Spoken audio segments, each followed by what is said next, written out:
Tingnan nyo guys, hindi ko pala magmasal sa India. Umikos-umikos lang yung ulo. Sakit naman ito. Kaya yan guys, magpamassage.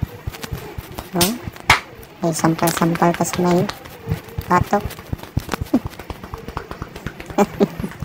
Pila-pila yung nagpamassage. Oh, papikit-pikit na mata.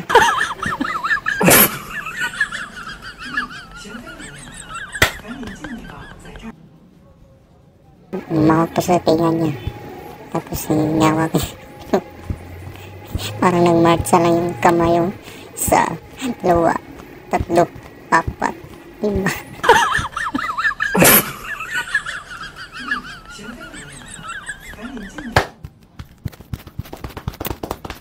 Katapos siguro nito, yung customer nahihilo na.